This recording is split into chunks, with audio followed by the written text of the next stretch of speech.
So the Iowa City Education Association represents about 700 teachers in our school district. So that's about 70% of our folks. We are the professional association and the labor union for the teachers. For over 40 years, we've been the exclusive bargaining unit that has engaged in collective bargaining with our district to establish our negotiated agreement that contains all of the various benefits and aspects of our life in the school so that we can do our best to help the students in this district. The teachers in the district, I'm a little bit biased, are the best in the state. And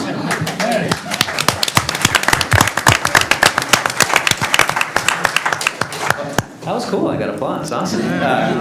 And we consider the district also to be best in the state. So we're thrilled to be here. We have I'm Brady Schott. I should probably start with that. I'll just get rolling. Thanks. I'm Brady Schott. I'm co-president with Mitch Gross. We have other people here who are in the association. I don't want to miss anyone. Robin Fields, Megan Johnson, Tom Kronk, Sharon Weiser, Nathan Kelly, Monique Kottman, Lisa Maggot, and Courtney Nelson. So you'll see them around. Many are in blue shirts. They're phenomenal teachers. We are proud of our partnership with the Press Citizen. I've been told that this is the 6th forum that we have held together, and we consider that to be a really important relationship to us as teachers and to the district. So we're happy to have them here, and I'll turn it over to the president. Hi everyone, I'm Katie Brumbelow. I'm the news director of the Press Citizen. Thank you all for being here. Brady said it very well. We're very excited to continue this relationship with ICEA and bring this forum to everybody in the community. We're broadcasting live tonight on Facebook. If any of you want to watch the forum afterward or share it with your friends, please do. We think it's a very important public service for everybody to know all these candidates and to know where they stand on the different issues. And we're excited to hear what they have to say and also to hear the questions that you have for them too as well that they're collecting. So thank you all for coming and thank you all for having us partner with you. Thank you, Katie. Hi, I'm Mitch Gross, co-president of ICEA and a social studies teacher at West High. And I just want to go over real quick for the audience and for candidates the rules and guidelines for tonight's forum. We're going to start off with a 1-minute opening statement. And if you notice, the candidates aren't alphabetical seating. We did a random draw to shake it up a little bit. That was done prior to tonight. We will point out, though, however, that Sean and Charlie are running for the 2-year seat that was created by a vacancy. The other candidates are running for full terms. At the end of tonight's forum, there will be a closing statement, which will be 1.5 minutes or 2 minutes, depending on where we are with timing. And we'll let you know that going in. The response times for each question tonight are determined based on the type of the question. So when the question is asked, you will be told how much time you have to answer each question. Both the Press Citizen and the ICA came up with a set of questions. For our timekeeper, we have West High speech and debate coach, Megan Johnson. So you don't want to mess with the debate coach when she's doing time, all right? That's some pressure. You'll see a 30-second yellow sign when you've got 30 seconds, and then a red stop sign, time is up. And we ask that you be respectful and please stop your thoughts at that time. Also, there is an audience participation component of this forum. If you have a question that you'd like to have asked, please write it on a card, raise your hand. Somebody from ICEA or the Press Citizen will grab your question, and we will do our very, very best to get those questions asked. Obviously, we can't guarantee because of time to get all questions asked. We also require, too, that the question that you write must be applicable to every single candidate. This is not a time for specific questions that are kind of gotcha questions for specific candidates. We want to really make this an informed process, and we're very, very excited to have this many people. And on behalf of everybody here, we also appreciate the fact of you seven giving up your time and focus to run for public office. So with that, we'll start with the questions. No, interesting. Oh, my bad. We'll start. We're off to a good start. We'll start with opening statements. And Janet will go first on down, and then for closing statements, the order is reversed, starting with Ruthina. Oh, Laura, I'm sorry. Hi, my name is Laura Westermeyer. I'm married. I have a husband, Barry, with 3 children. My two youngest are at West High, a freshman and a junior. And my oldest, I just dropped off at college a couple weeks ago, took her to Notre Dame. And the reason I'm running is the being able to watch the experience that my children have had in this school district has been amazing. To watch it through their own eyes has been an absolute joy and a pleasure. And I also, though, have experiences working with children with special education and also children who are minorities, and I'm really concerned about the achievement gap. I also have issues with what's going on with special ed, and I'm also concerned about the retaliatory nature in this district. I also have concerns with the bond and do not support it because it's leaving a lot of children out of the bond, and it's not the answer to many of our problems. Thank you. Good evening. My name is Sean Eyestone. My wife Mari and I have lived in North Liberty for the past 17 years. We have two sons that attend school in the district. I have one that just started high school at Liberty, and the other one just started junior high at North Central. I've been involved with my kids' schools since the oldest was in preschool 10 years ago. I started with just the local PTO group there at Van Allen, and then moved on to Garner. Was the treasurer at Garner for the last 7 years. In my first year there, I started being the school's representative at the district-wide parents organization, and in my second year I started being an officer there and did that 5 out of the next 7 years as a DPO rep. I'm also now the treasurer for the Liberty High PSTO. I served on the Liberty High transition team and the School Improvement Advisory Committee, and I think all of these things show you the depth of my willingness to spend time working for our district. Thank you. Good evening. My name is Janet Godwin. I've been in Iowa City since 1987. I have two kids, a daughter who's gone through the K-12 system here and had a fantastic experience at Longfellow Southeast and City High. My son Jack is a 6th grader at Longfellow, and he is particularly enjoying the new Hoover School this year while Longfellow is going under historic renovations. I've worked at ACT since 1990. I have a very deep understanding of the complexities of our educational system. I also served on our school district foundation board for 7 years, and 2 of those years as president, and I personally have seen the impact on our schools when we have funding cuts, but I've also seen how our community can rally and raise money for very good priority causes. I want to make sure that we focus tonight on teachers because our goal as a district is to focus on our students, and the very best way for our students to succeed is to support our teachers in the classroom. Teachers make a difference in kids' lives every single day. And if I'm elected to school board, I pledge to provide positive leadership for our district, making sure that we continue to support our teachers in the ways that they need. And I thank you for your time. Good evening. I am Karen Woltman. I am running because I hope to see a renewed focus on curriculum, instruction, and school climate. Facilities are important, but whether our children are learning and whether they feel safe and supported at school is more important than the size of their gymnasiums. Great things happen in our schools every day, but it's no secret that our district is facing challenges, including persistent achievement gaps. Conversations about curriculum, instruction, and school climate are our most direct route to improving the school experience for all children in our district. Facilities issues have dominated much of the public debate in our district in recent years. Our children need a school board that can work on improving facilities and work on improving the programs that take place in those facilities at the same time. I hope by running that I can help make that happen. Thank you. Good evening. My name is Charlie Eastham. I'm running for the 2-year term on the school board, foremost because I want to address at the board level the longstanding disparate educational results experienced by students of color in the district. I've served on the district equity committee for the past 3 years. 2 years ago, the committee recommended and the board adopted a comprehensive equity plan. The plan outlines specific objective action steps, timelines, and assessments that will eliminate disproportionality in all areas, increase staff of color, incorporate multicultural gender fair curriculum, and increase community engagement. With clear leadership from the board and with participation by the teaching staff, we can implement the equity plan and have an educational system that is free of gaps in any educational outcome for all students. I did retire in 2007 from the University of Iowa. Our children, now well into adulthood, attended Longfellow, Southeast, and City High. They have great memories of their experiences during their school years. Good evening. My name is J.P. Clausen, and I've lived in the area since 1992. taught special education at West High School for 10 years, from 2004 to 2014. I have 3 kids, 2 who have graduated, one from City and one from Tate Alternative High School, and currently my daughter is in first grade at Kirkwood Elementary in Coralville. My wife, Alice, owns her own business and has practiced acupuncture in the area for 13 years.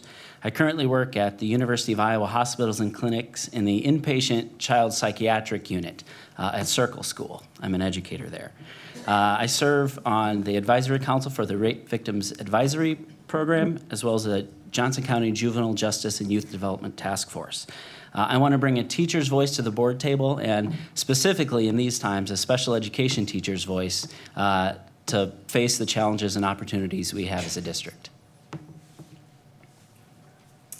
Good evening. My name is Rufina Malone, and I've lived in the area since 1994. My husband is a current school teacher within our district. We have a daughter who has entered her senior year at City High. I am running for school board because I want to continue to serve our community that's given my family so much. I want to work with parents, students, teachers, school officials, and community members to maintain and enhance the high quality of education that I know our district has provided. I believe that every child, regardless of their background, deserves a quality education that allows them to reach their full potential.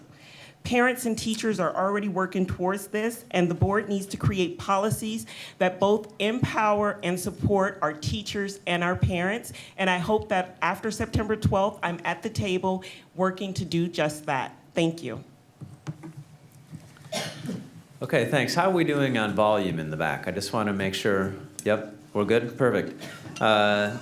So I have the first question from ICEA. We'll start with Laura and then go down the table, and then each subsequent time we'll start with, like, question 2, we'll go to Sean, and we'll rotate it that way. This question is designed to be answered in 90 seconds, so a minute and a half is what we're looking for. It's a 3-part question, which, yeah, with 5 subsets. No. Some of it should be yes and no. Will you be voting in favor of the GO bond on September 12th? Do you support the district's facilities master plan? And the last part, if the bond fails, what will be your plan to address the issues the bond is now designed to remedy? Laura? All in 90 seconds. Okay. Yeah, absolutely. So, no, I do not support the GO bond. I have a lot of challenges with the fact that there are several communities left out that feel that there's not enough.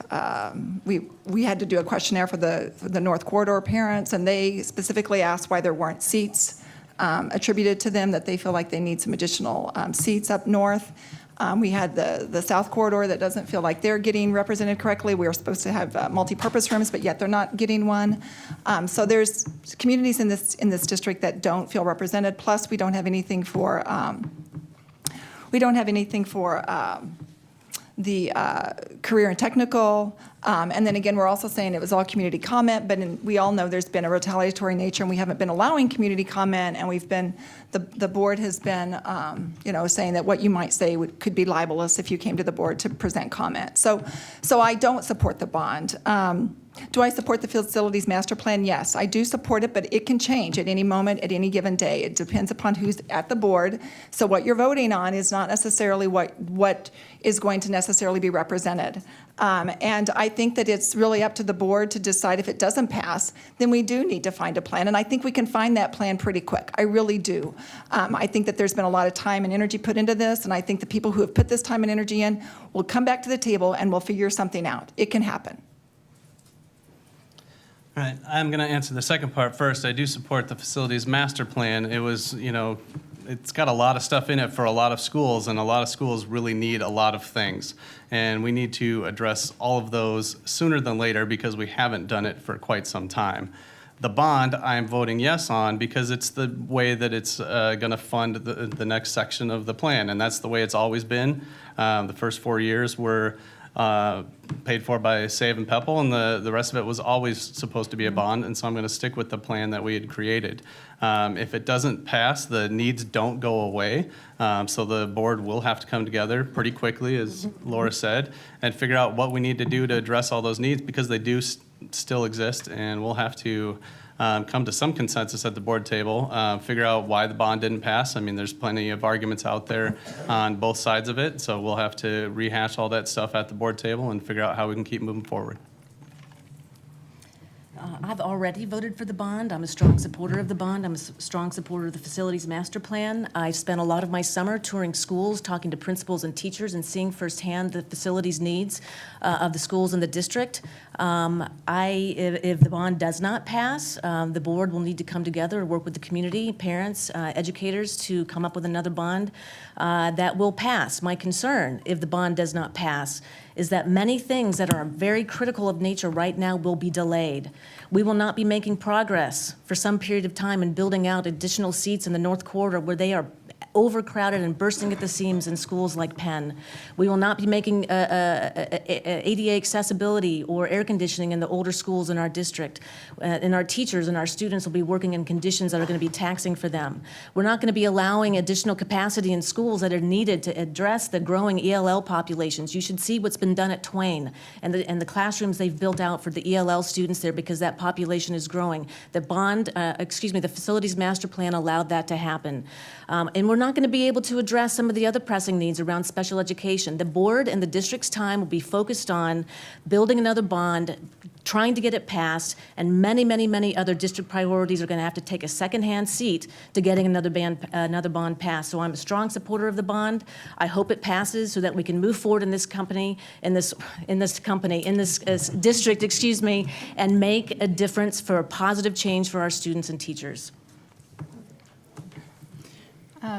I do support the facilities master plan, and I think it's really important that we do have a structured process in place for evaluating our facilities and planning for needed improvements.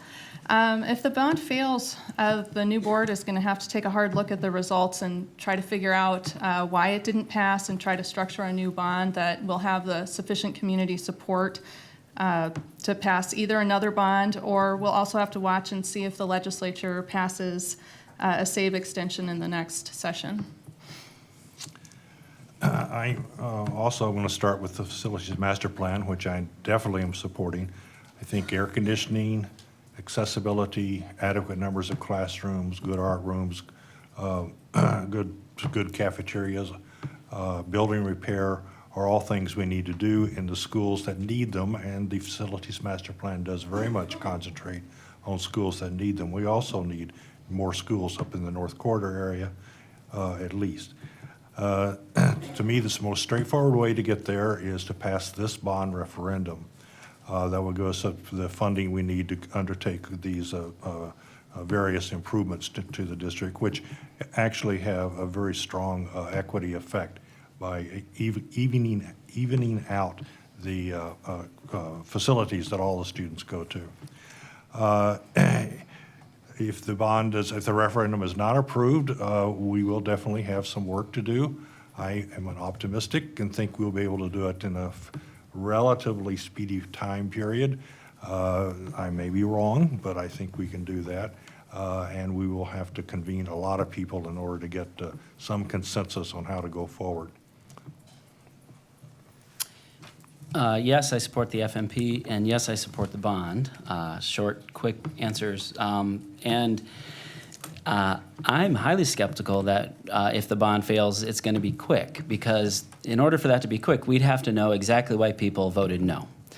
And right now, I have heard people who want more, people who want less, people who want different things, and then a group of people who just don't want any more new property taxes, period. And so how the board parses that out and figures out, what's going to pass to get to 60%, I mean, we can come to consensus, but if we get 1,600 people in a room, and we've had involvement and engagement like that up to this point, are the same voices going to win out? Are the voices that felt that they didn't win out last time going to feel validated? I just think that process, unless we just go right back to the public with the exact same bond, I think we can do that in 6 months, easily. And then say, well, we have to work harder to pass it. But I think understanding why people are voting no, because that's not a solid, the people voting no, the arguments that I've seen are not all the same at all. They're very different, and they're all over the place. So to figure that out in order to get to 60%, I've been trying to think about that, and I haven't come up with an answer of how we understand why people voted no and what would switch them over to vote yes, because we need these facilities and we need that money. I do support the facilities master plan as well as the bond. Like JP and Sean said, if the bond fails, or JP said, I don't think we can turn around in 6 months and put together a bond that will have enough community support for a passage. Because he's right, we've heard several different arguments as people wanting more in our bond, wanting less. And as a parent of a child in our district and a wife to a teacher in our district, I know that if this bond fails, we have failed them, because they're relying on updated facilities so they can be educated and teach in areas and focus on what we want them to focus on. So I hope that if the bond passes, this is resolved. We can look at some of the things that have been left out for parts of our community and work on addressing those needs. If the bond fails, I hope who's ever at the table is ready to put in the work, talk to community members, as well as the people on both sides, to figure out what can we do to get a solid bond that can have 60% of our community stand firm behind it and provide our kids and our teachers with what they need. All right, for our next question, we'll start with Sean. What are some specific steps you'd like to take to rebuild or strengthen trust in the district? And we'll start with Sean and then go with Janet and down the line. 2 minutes, thank you. Well, trust is the easiest thing to lose and the hardest thing to gain back. And we've had many conversations as we've all been sitting at farmers markets on how do we do just that. And I think that's kind of the first step with us candidates up here and also the board members that are going to be retained. Just building those relationships with each other. As long as we feel kind of supported by our peers, I think giving some support to each other at that board table allows you to have some, just that somebody's got your back, so that when you have to have those really tough conversations about things, that you can do that openly and freely, and aren't scared of that retaliation. And that comes all over the place, right? That's from the top and from the sides and from down below. I mean, retaliation can come from anywhere, and I think we've struggled in the past kind of trusting each other, and that leads to a very big amount of distrust from the public and everyone else. So trusting each other to do the right thing, and that we're all there for the right reason, for the kids and the teachers and our families, I think that'll really help rebuild that trust. And it'll be a slow process, and we've got to do it by actions and not just words. All the things that we're saying up here, at this point when you're ready to vote on September 12th, you got to trust that we mean it. But once September 13th rolls around, we'll have to start earning it. Sorry, candidates, I think it would help maybe in the back if you could say your name before you start answering each one. I think some folks are still getting used to who you are. So, Okay. I'm Sean. And I'm Janet Godwin. Trust is really a very big topic for us in this district right now. And for me, one of the first things we need to do to rebuild trust is to solidify on what we're doing and why we're doing it. We're here to serve our students. We're here to make sure that every student in the district has the best experience possible and leaves our school district with the skills they need to be successful after 12th grade. And everything that we do should be focused on that, at the board level, at the district level, and the school level, and the classroom level. And as a community, keeping that focus in front of us will help us start to rebuild trust, because with that vision in front of us, it will help us make decisions. It will help us understand the role that each of us plays in serving those students. It will help us understand our strengths and weaknesses and what we individually bring to the table to work together to achieve those goals that we have in front of us for our students, which is their success. At the board level, I think we need to clarify the role of the board. I think the board needs to work together, because rebuilding trust is hard work. It's going to take everyone to work together, commit to working to each other, commit to working through projects together and congratulating ourselves when things go well, but then standing up and taking accountability when things don't, and agreeing to move forward to the next thing to continue to improve the work. We need to improve the trust between the board and the school district. The district needs to be able to trust the board, and the board needs to be able to trust the district, and that relationship needs to be repaired, and that's going to take work. I think strong goals set by the board for the district and working collaboratively with the district to accomplish those goals is one way that we can do that.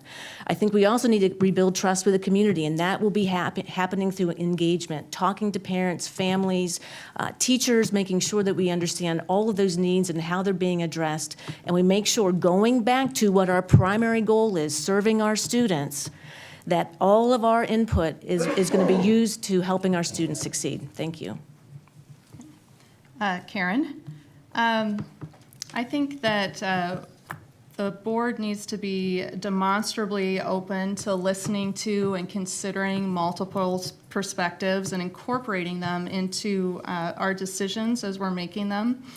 I think that means that we need to be sure that the community knows about major decisions before they're going to be voted on, so that we have adequate time to get feedback from all of you that want to speak about it and to really consider what you have to say to us before we have to vote.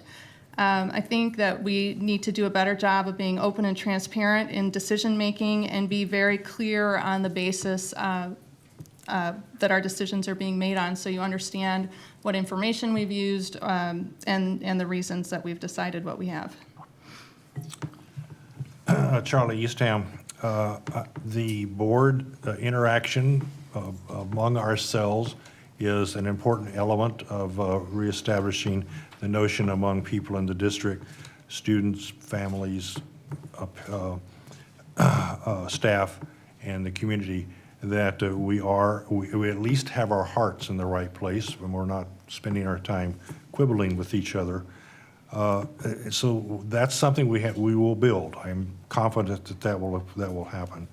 I think having accomplishments and results on the board level also will be a factor in regaining and establishing trust. Clearly, we must accept the blame for our errors and do that openly, promptly, and candidly. Attention to detail and dealing with you in the community and in the educational community, including students and parents, is important.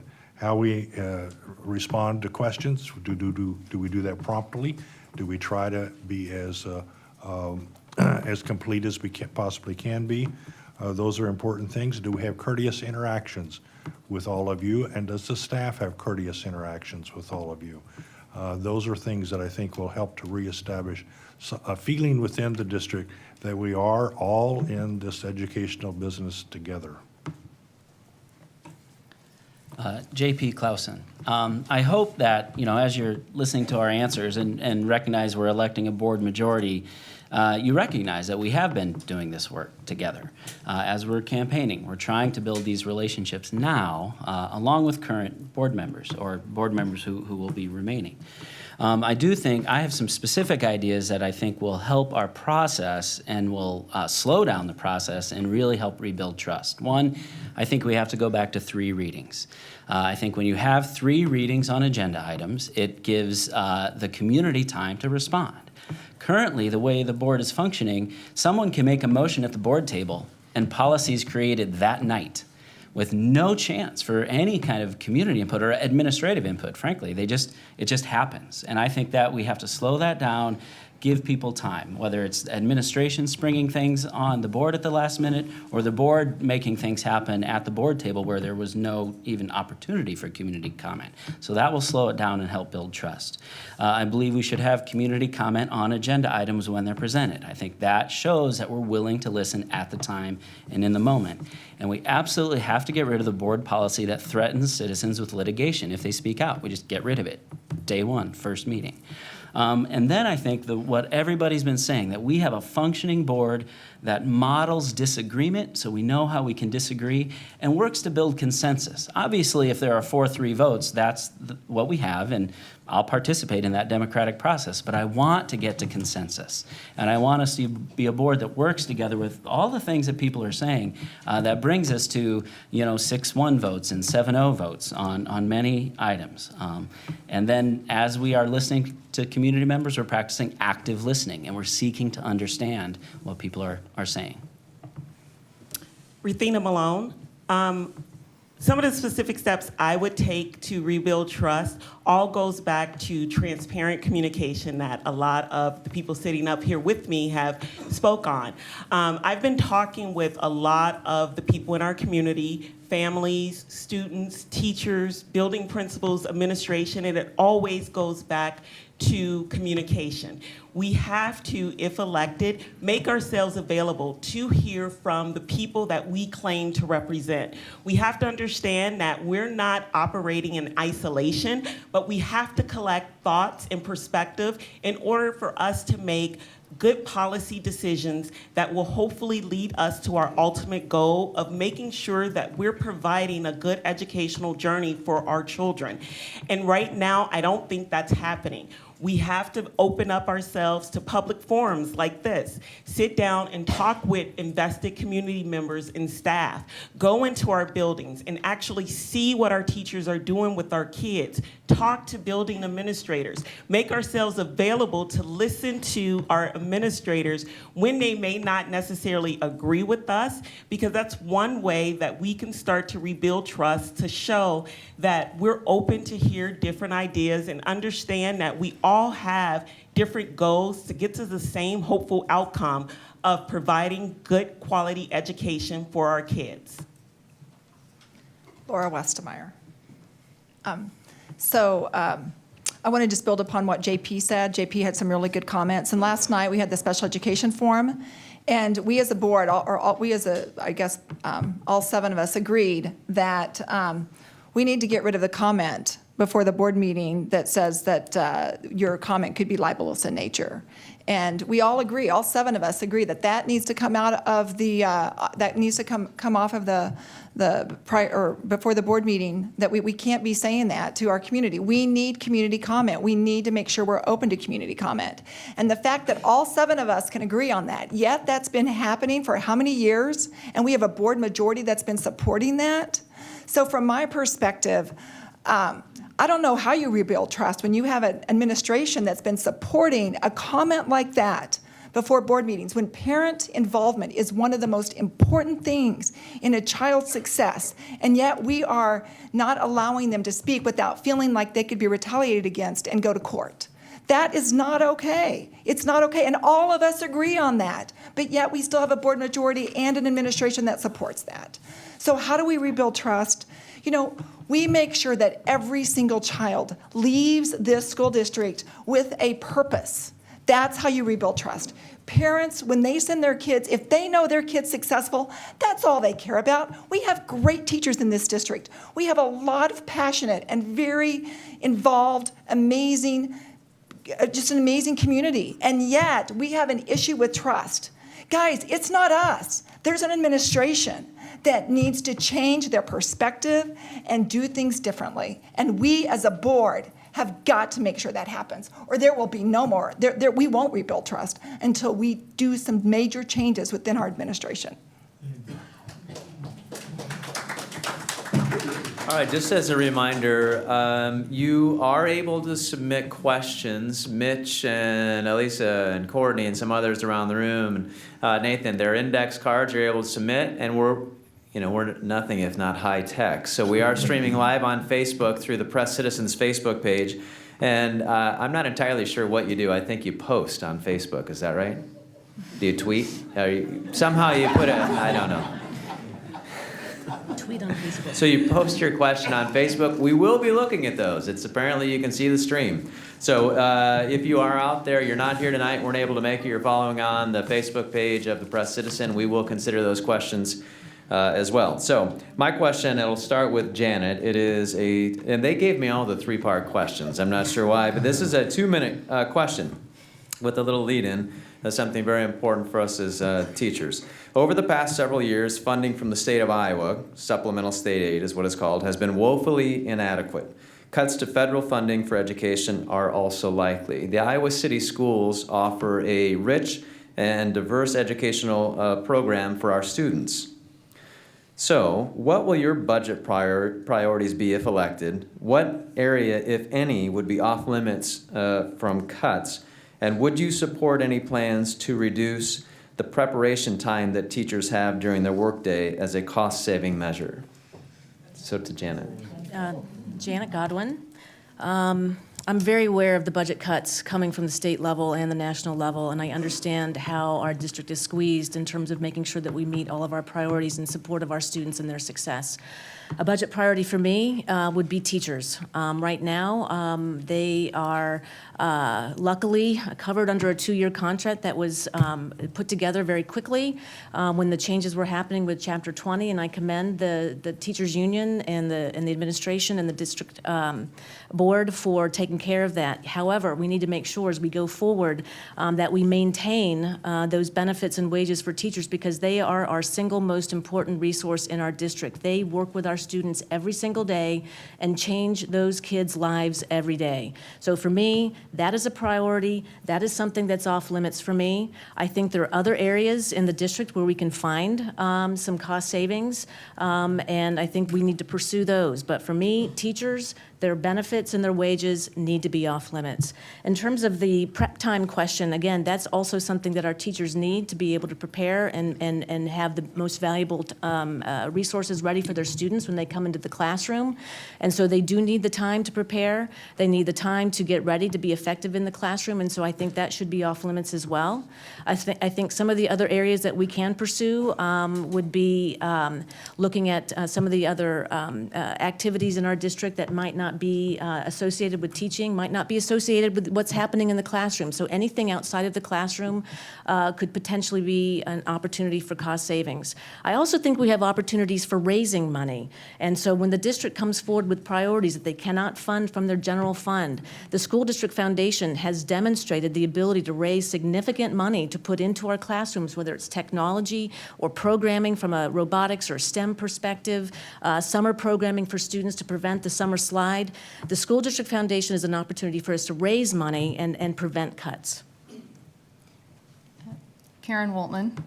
Budget priorities are really tough.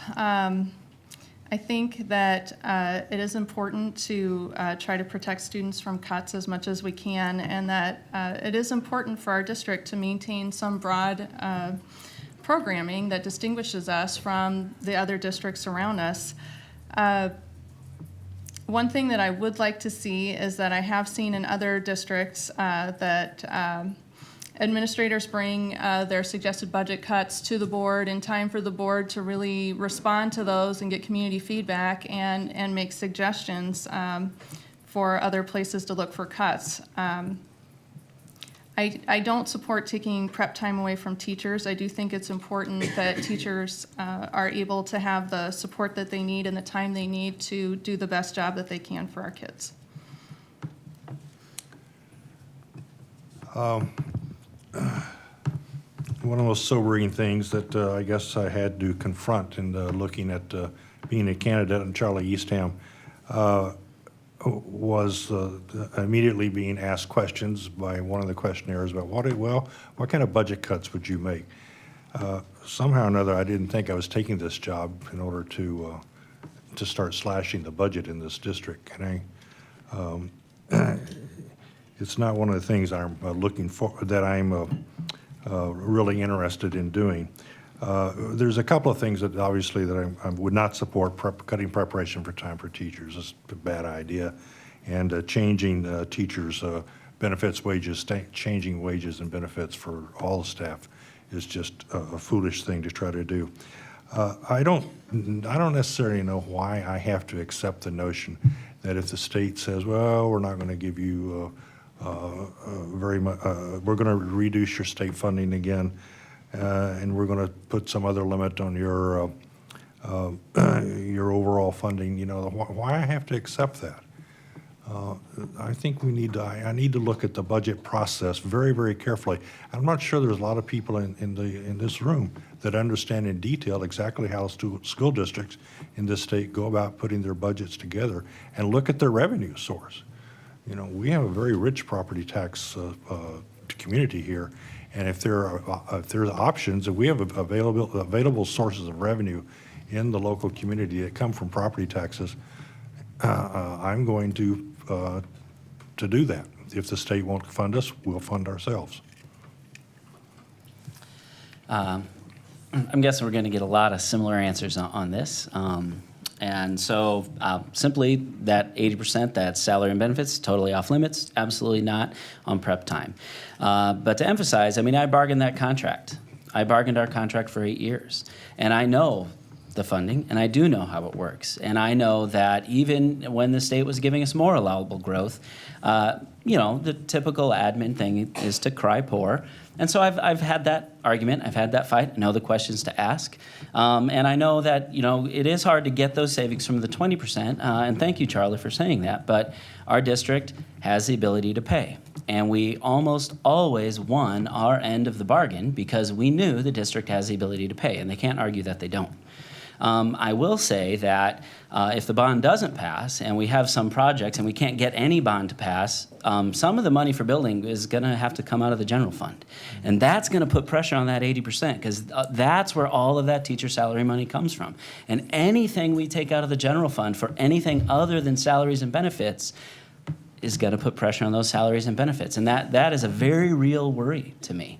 I don't believe we're going to be seeing large increases from the state, but I've bargained contracts when we've had low increases from the state for many, many years. We almost never have had good allowable growth from the state. But in a growing district, in a district like ours, we have the ability to pay, and the most important money we can spend, the thing that affects the students the most, more than buildings, more than administration, is teachers. That's how we get the job done. Ruthina Malone. I'm going to start off with the reduction in prep time question because that hit home for me, being married to a teacher and having volunteered quite a bit in our school district and know quite a few teachers. My first thought in my head was, what prep time? You mean that? I'm being serious. The Elementary prep time teacher. that they get and open up to kids to come into their classroom to offer that extra assistant, that prep time, the prep time that they're going into the building while it's still dark outside in order to be effective when those kids walk into the door, that prep time, absolutely not. We will not reduce prep time. They don't have it to begin with. I'm married to an art teacher who teaches classes back to back to back. He's running around the room to clean up as kids are walking through the door. What prep time are we talking about? That's not acceptable. Which ties right into budget priorities and what's totally off limits. What's off limits to me is what's going to make our kids successful. We need good teachers in the classroom, and we need to make sure they have the resources in order to strengthen our students' educational journey and make sure that when they leave and go on to the next level, that they're prepared. So I'm not prepared to touch those pieces that lead directly to good outcomes for our kids. Laura Westemeyer. So I completely agree, guys. Our teachers are the most important asset that our school district has. And to do anything to cause any of them to leave would not be something I would ever support. We have to support our teachers. This school district is amazing because of our teachers. And the fact that they've been able to keep it going in the midst of all this administration crisis is phenomenal, in my opinion. It does not impact many of the kids in this community. Where would I cut costs? I would look at the central office and make sure that they're running efficiently. When you consider all the sanctions that have been handed down, I can't imagine how much staff time is spent working on all those sanctions that we've had. And if we were just following the laws, then we wouldn't have to worry about all that additional staff time. So I would first of all look at the central office and make sure that first we're following the state and federal mandates, that we're not having to spend staff time on sanctions. And then I would make sure that we have a conflict of interest policy for our administration. The fact that we've got an administrator that's consulting and bringing in contracts for our school district and then consulting for that company, I think that we have to have a conflict of interest policy. I think that without that, at least right now with our current administration, that we are not being wise. And as a business owner, guys, what I will tell you, I ran a business for 12 years. My husband owns Westport Touchless Auto Wash here in Iowa City. It's not sometimes how much money you spend or how much money you have to spend. It's how you spend your money. So let me say that again. It's not how much money you have to spend. Sometimes it's how you spend your money. And we have to be careful that we are spending our money to help our children be successful and not in other ways where it's being wasted. So I think there's plenty of ways that we could probably get out and find ways to continue to improve our educational system. Sean Eystone, I'm glad to go last on this one. I got about 10 minutes of prep time to answer it. Yeah, we'll cut that next time, Sean. With the changes at the state level, not just the decreased supplemental state aid, but what they did to collective bargaining, it's made it a tough place for teachers across the state. And anything we can do to keep our district the most attractive place to teachers to stay here, we need to do it. And that, not decreasing prep time is just one of those many things. And as other people said, not touching that 80% that's going to salaries is a pretty important thing. See if we can get it a little bit bigger even. I mean, there's a lot of opportunities for efficiencies around our district. People have thrown out the ideas of pairing schools or mixed grades, things like that, to try and get better efficiencies out of our buildings are ways to do it. The question directly was, what stuff is off limits and what do you want to cut? Nobody wants to cut anything, right? Maybe it wasn't what do you want to cut, but what's really off limits for you? I think we really need to make sure we're not doing the same cuts over and over and over to the same departments. Foreign language gets hit all the time. We're a pretty global economy, and foreign language shouldn't be destroyed. I grew up in a music and science background through my schooling, so those are kind of near and dear to my heart, so I'd want to make sure we're not cutting music and other arts out. But again, keeping stuff as far away from the classroom as possible and affecting the least number of kids. And, looking at administration, I mean, that's where as far away from the classroom as you can get and still be looking at staff money. So there's a lot of ways to look at it, but try and keep it away from the kids. All right, for the next question, we'll give you all 2 minutes. 2 minutes each. We'll start with Karen and then go on down the line. Choose one aspect of the district's comprehensive equity plan that is important to you and talk about what you would do as a board member to help the district attain that goal. Okay, this is Karen Woltman. I think it's goal number 3 that we need to be working on reducing the achievement gaps. I think that we have a lot of opportunities if we could start talking more about curriculum and instruction.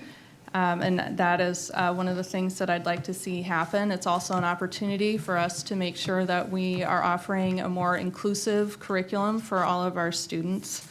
So I think that is where I would like to start. Great. Again, Charlie Eastham. As I said before, I've been serving on the district's equity committee for 3 years now, and the equity committee with the equity director, Kingsley Botchway, assembled a comprehensive equity plan for the explicit purpose of reducing disparities in educational outcomes for particularly for students of color in the district. The plan has 4 objectives. All of them are important. It's difficult to find one that's that needs particular emphasis.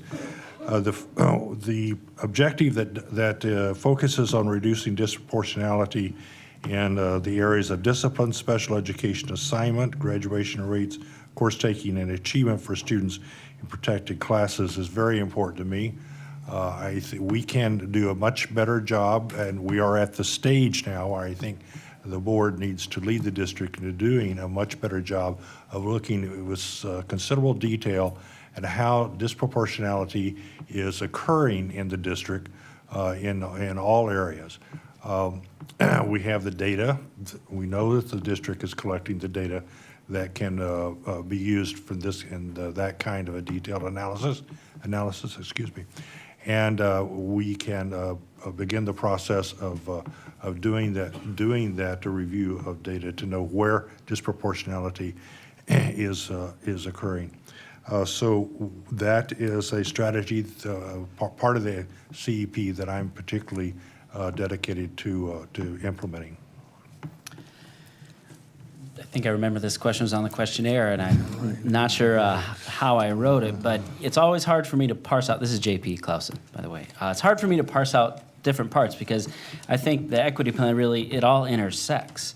The achievement gap is critical, and so is disparities. I think both of those things, we have to really dig and we have to understand why do those exist.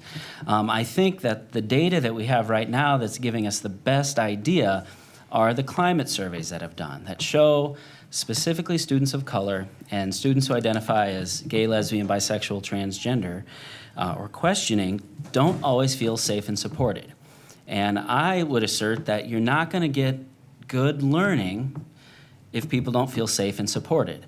I also know that there's probably not a single teacher in the district that wants students to feel that way. Nobody intends for that to happen. So we have a disconnect between the intent of our district and the impact that we're having on kids.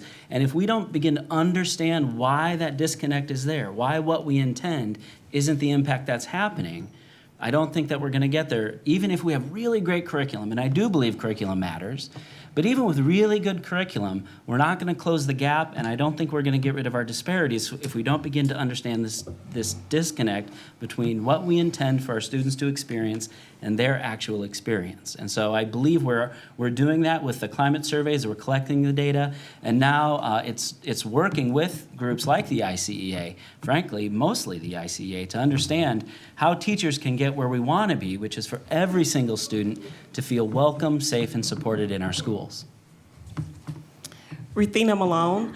Last fall, I had the privilege of serving on the Climate Survey Task Force that looked at the survey that JP was just referencing for our students who reported that they don't feel safe or connected to the teachers.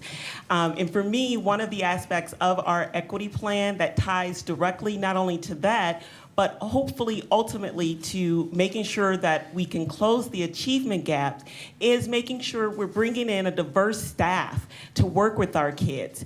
It's absolutely paramount that we have people in our building educating our kids that can have a connection with our kids, whether it be race, gender, religion. We need to make sure we're bringing to the table a diverse perspective, because I know, being the parent of a child in our district, we don't have that.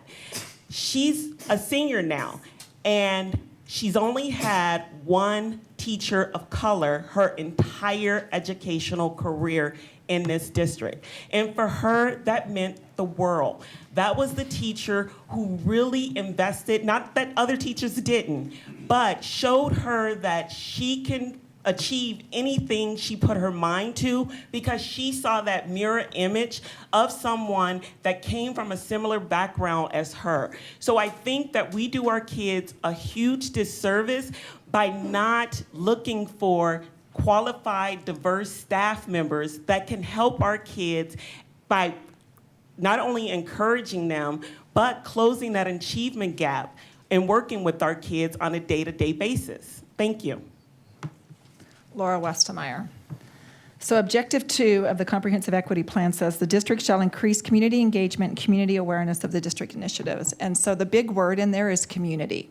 As somebody who's been in special education for 12 years, I started a business, had a vision, wanted to help children with special needs, and was able to live my dream and have a ton of support and had hundreds of kids in and out of my doors every single week.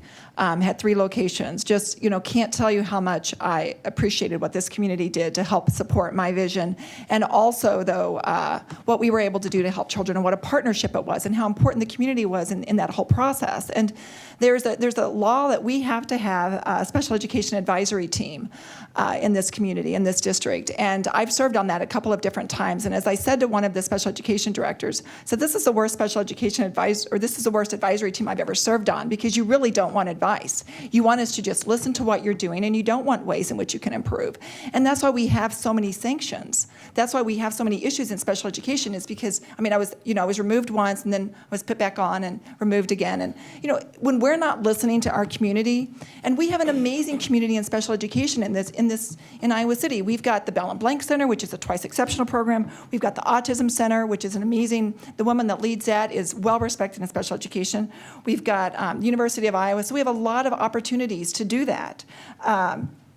And we haven't taken advantage of that. The other thing I want to mention is last night Charlie talked about we need an ombudsman and an ombudsman. We need somebody that's going to report to the board that is not going to report to the superintendent, because equity right now doesn't happen because the equity director reports to the superintendent. It's really a shame that a lot of us agreed with that we have to have somebody to hold our superintendent accountable on equity, because right now the equity director reports to the superintendent. Sean Eystone again. I'm going to speak to the same part of the plan that Ruthina did for 2 reasons. One, because I think it's very important, and that's the staff makeup. Our teachers and administration support staff need to look like our kids in the school. There's a lot of them that look like my kids, but that's not true for everybody in the district. And that goes straight to the environment. As JP said, all of the pieces of the plan are very interlocked. But the real reason I want to talk about that part is because that's something I feel that my background can help with. I hire people, and it's my job to make sure I'm retaining those people. And I think one of the things that we've done at my place of employment that I think we really need to do a better job with in the district is finding out why people are staying, not finding out why they left after they've already decided to leave.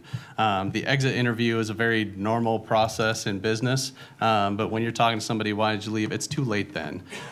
We've implemented stay interviews and things called RAFs, which is retention and progression or something like that.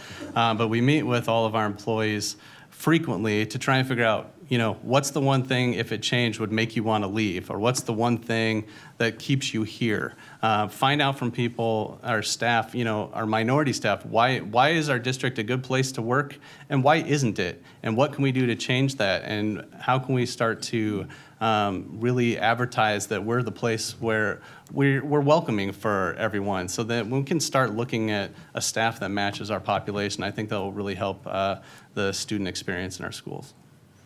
Janet Godwin. I'm going to focus on the goal around community engagement and awareness. And the reason for that is because as I've learned and been living in this community and working in this community and serving this community for so many years, I know there are so many groups in our area that could help engage with the school district to get the word out about resources, needs, how to help navigate through our school system. It's not easy. It's one of the things that we spend a lot of time at ACT doing, is helping parents and families find a way to navigate through the complexity of applying to college. What are all the steps that you have to take to make that happen? And so in our community, I worry more about the parents that are not in forums like this. I worry more about the parents who don't go to the school board meetings. I worry more about the parents who don't raise their hands and say, I'm worried about my child getting the services they need. They might not know the rights that they have under the law around special education. So I want to try to find a way through that goal of the equity plan to find ways of getting the word out about parents' rights, families' rights, students' rights, perhaps providing materials in languages that we know are prevalent in our community, going to where these folks are meeting, not in a school forum, but in a community forum, and partnering with the district to get our word out and to help provide the resources to parents. Because again, I worry about the parents that don't come, that don't know, that don't have access to the materials or even know where to go look for them. And I think the district needs to be very, very resourceful in partnering to get the word out. All right, thank you, everyone. Again, if you have questions, you can submit them there. We're doing our best. There are some overlaps. We're trying to rewrite some things and make sure that we are able to cover as many topics as we can. And we have 2 questions left in the prepared questions, and then we'll go to those that you have submitted. So this one starts with Charlie, and it is a 2-minute question. And I'd like to thank, I see a lot of my former colleagues and current teachers who are here, a lot of retirees, really appreciate everything that you did for our district and for you all coming out tonight. And I see a bunch of our labor union brothers and sisters as well, so this is important to them as a question too. So in February 2017, the Iowa legislature gutted much of the language in Chapter 20 of the Iowa Code that formed the basis of the collective bargaining process that was used to resolve differences over topics such as wages, safety, leave, workplace conditions, and insurance policies in the creation of a negotiated agreement, our contract. As a board member, would you support creating explicit school board policies that contain the benefits in the current contract that were negotiated in good faith by both parties? If not, what would be your plan to address these issues once the current contract expires on June 30th of 2019? Charlie, we'll start with you. It's 2 minutes. Oh, this is easy. For sure, I would argue vigorously with my colleagues up here and the existing board members about continuing the provisions that are in the current contract and expanding them and making them better if we can. The legislature did their thing. That's fine. They can do their thing. Doesn't mean I have to do what they said, or that doesn't mean I have to follow the path they said. They wanted to eliminate, actually, employee rights. I'm not going to do that. So, sure, we as a board can put everything that's in the current contract into explicit policies and continue it.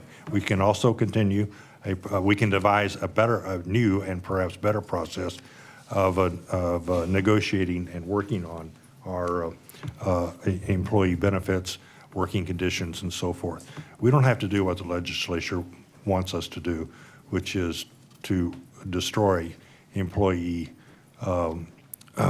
participation in their devising their working conditions. Yeah, you won't have to argue with me, Charlie, because I think you know where I stand on that. And having been on that side of the table and got the endorsement of Iowa City Federation of Labor, I'm very strong on this issue. I think I mean, a lot of people know I got into this last summer, and I decided after losing that I was going to run this year. But what happened in February certainly strengthened my resolve, because now what the new role of school boards in Iowa is that only school boards now can protect employee rights. As good of a relationship as we've had with our administration, and I mean we as in the teachers union, there's always disagreement. And we do not see eye to eye, and we don't see eye to eye on benefits and wages. And we solve that at the negotiating table, and in the past we've had arbitration, binding arbitration on our side that allowed the union power. That power is gone. It doesn't exist anymore in this state.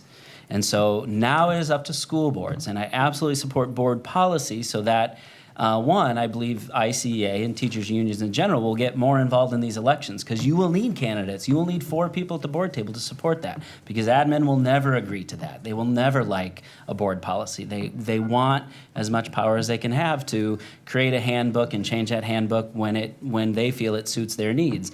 And the truth is, they don't always know what's best. The superintendent does not always know what's best for the teachers, and you have to be able to speak truth to power. and you have to be protected in doing that. And now that the law is gone, I absolutely am going to be a board member that allows teachers and protects teachers when they speak truth to power. Ruthina Malone. And I absolutely agree with Charlie and JP. There must be board policy in place that helps protect our teachers and our greatest resources, as Janet alluded to earlier, that's here solely for our kids and educating our kids. And I would say we need to go one step further, not to have board members solely creating this policy, but the same way that we had the union at the table in negotiating, we need to invite them to the table and welcome comment and feedback in drafting that policy. Because we may think we know what they want, but if we want to keep good teachers in our district, we have to make darn sure that we know that we're doing that with that policy. So what better way to do that than to have them at the table communicating with us what their needs are, what some of the things that we're lacking or missing a mark on, to ensure that we keep our good teachers where we need them, and that's in our classroom. Laura Westemeyer. So I think that, JP said it well, and I don't have a lot to add with what he said. But one thing that Ruthina mentioned is, keeping good teachers in the district. And I think that, we've got to make sure that our teachers, our only employee is the superintendent. And so we have to make sure that we're keeping good teachers in the district by providing them amazing leadership as well, and inspirational leadership and vision, and a superintendent that does what he says he's going to do, right? And that's, to me, is really important. And that's one of the things I think that we as a board need to make sure that we do, because he is really our only employee.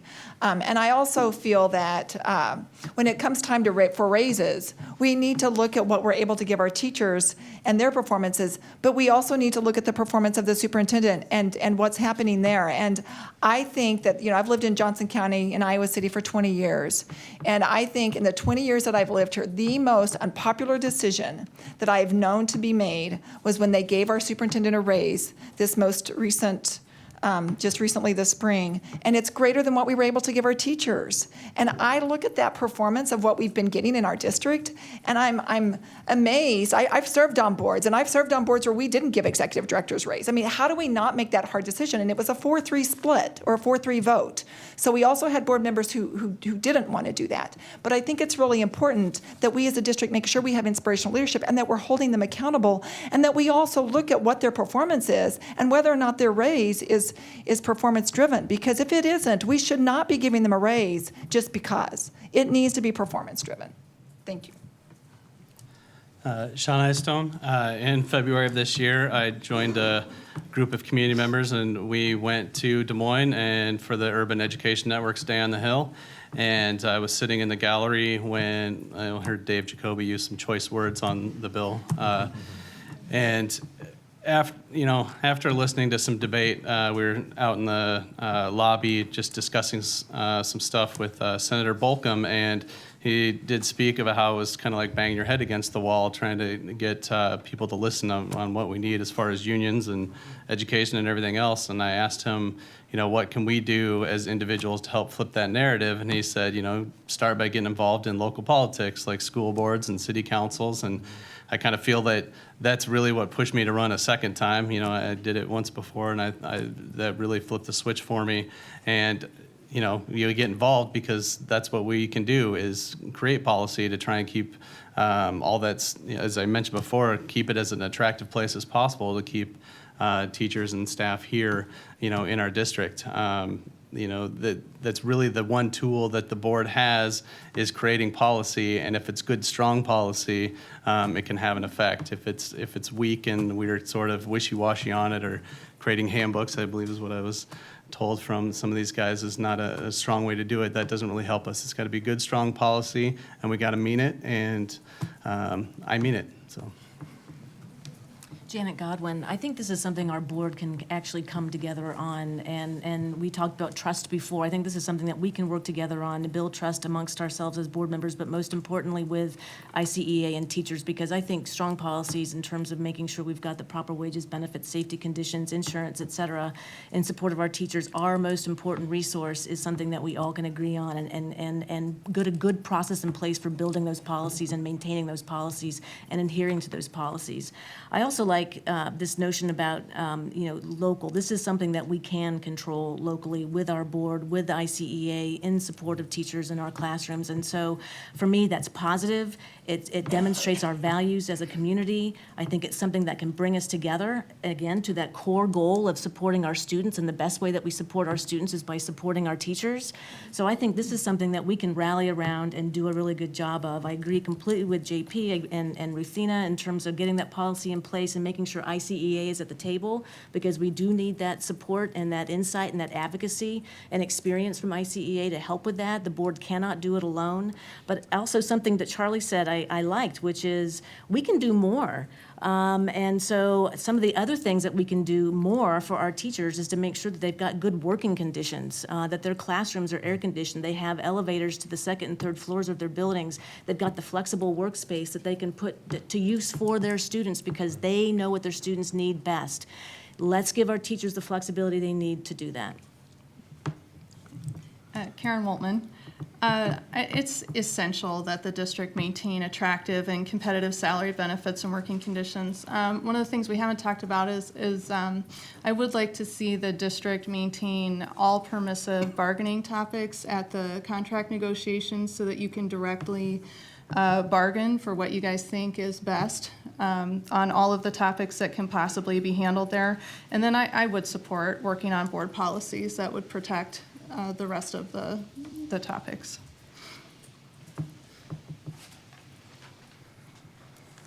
And this is one more of our prepared questions, and then we'll go to the audience questions. Each of y'all will have 1 minute to answer this, and we'll start with JP. Do you think there is a place for seclusion and restraint in the district? And please explain. 1 minute. Okay, I'm going to say what I said last night. First off, obviously our district has gone off the rails on this because we don't have a policy. We haven't really had one, so we haven't been following anything. When seclusion and restraint happens, and I've been a part of that. I work in mental health in the inpatient child psychiatric unit. When I was a BD teacher, I worked here for 10 years, and one time I had to restrain a kid, but it had to be done for safety. And so the truth is, I believe that's a decision that an IEP team makes. A parent, an IEP teacher, a general ed teacher, and the administrator, the building administrator that's involved on that IEP team. And I think with that expertise, those people know those kids the best. I can't sit here as a board member and say, I know the best policy for every single kid who has behavior problems in this district. That's just not true. But the IEP teams do. And if they're run well, I trust them to do that. Ruthina Malone, and I agree with JP, a lot of what he said. I think there's a place in our district for seclusion and restraint when there's proper policy, training, and communication with the families. As he mentioned, that if it's in the IEP and the team understand what's needed for that child, we need to make sure that it's being provided for in a safe and humane manner. I don't agree that the solution is the plywood boxes that we've all seen within our district, but I do know that as a district, we can come up with great places that our kids will be safe if that's ever needed, because we've seen it over at Liberty High. They have an amazing special ed department that JP and I both were able to see and have mentioned. So we have to make sure as a district that we have a policy and safe and humane spaces that address our children's needs at all times. And I think JP and Ruthina have said that really well with what's going on. And what I would like to add, there's no place for plywood boxes. We need something that's a lot more humane. I mean, just something that looks like a safe space is kind of what I've been calling it. We just need a safe space. And at the Children's Center, we had what we called sensory rooms. There's lots of ways that you can find, that you can work up to that and let children choose to go into their little sensory room. Sometimes they can self-regulate that way. But I also think the important thing is that we hold our administrator accountable when we aren't following state and federal mandates, and we aren't. And that's unfortunate because these situations continue to happen in special education, and we, as a school board, have really not been active in trying to stop what's been happening. So can you imagine being a parent, showing up to pick up your beautiful child, and they're in a seclusion room? I mean, can you just imagine what that would feel like as a parent? So I would say there is a place for seclusion and restraint in our district, but it's a very rare and isolated space for that. And as all the special ed teachers and gen ed teachers too that are trained in this area will tell you, that they spend most of their time trying to understand the lack of communication skills that some of these students are having and address those frustrations for the child before it gets to a point where behavior becomes a problem. They have to use seclusion and restraint. So that's where we really need to show support to our teachers and staff, is to make sure they get all the training they need and can get together and come up with great plans so that they can intercede before they have to use seclusion and restraint, because it should be a very last resort thing. Janet Godwin, yes, rare if ever, and only when interventions were before seclusion did not work. And only then if the IEP and the parent agrees that this is last resort intervention, and again, when it's only the most explosive behavior that poses a safety threat to the student or to others around the student. We clearly have fallen short, very, very short in this area. In the district, we've overused and without the proper training and documentation. And so we have to get this under control and get to the point where we're only using seclusion in those rare, if ever, instances with that kind of behavior, and all the alternative interventions did not work. I would like to see the district work on alternative interventions to get to the point where we don't need seclusion boxes at all. Karen Woltman. The seclusion boxes are objectively awful, and I support removing those. Otherwise, we really need to have a consistent district-wide policy, and we need to ensure that all of our staff have the necessary training, including training on alternatives, to avoid seclusion and restraint. Charlie Eastham. The question was, is there a place for seclusion restraint in the district? In my opinion, I frankly am not sure right now. I understand that some parents and some staff members do see that as a seclusion as a technique which they want to have available for them, and that may be the place we eventually come to. For the time being, I'm really unwilling to continue using seclusion in its present form in the district. And if we're going to continue it, it's going to have to be clearly available in the situations and in the manner which other candidates have described. Boxes are out of the question. All right, we've arrived at the point where we're going to take your questions and ask them to the candidates. We're going to start with Laura here, and we'll do 2-minute responses for these questions. We try to compile the questions the best that we could based on the topics that were being asked. We're going to start right off here. There has been considerable discussion and tension in our district about the district's commitment to smaller neighborhood schools, much of this sparked by the closure of Hoover Elementary. What is your view on this topic? I do not think we should be closing Hoover Elementary. It's a $12 million, $11 million resource. It's a school that 600 kids can walk to. And we're closing the elementary because we don't really absolutely know what we're going to do with the space yet. And we had opportunity a few years ago to purchase some space. I guess there was a park that was open, and we didn't choose to purchase the park, which would have been a much more reasonable would have been a better opportunity for us moving forward. And so I don't support closing Hoover. I think that that's one of the reasons why I find the bond difficult, because if we're throwing out an $11 million resource, and I just don't think that's a very smart move on our part. And as well, we've had an entire community go through and get 2,000 signatures and we've refused to allow it on the ballot. And again, here we are pushing back community comment when we keep talking about how important it is for the community to speak, and we're again not allowing the community to have a voice.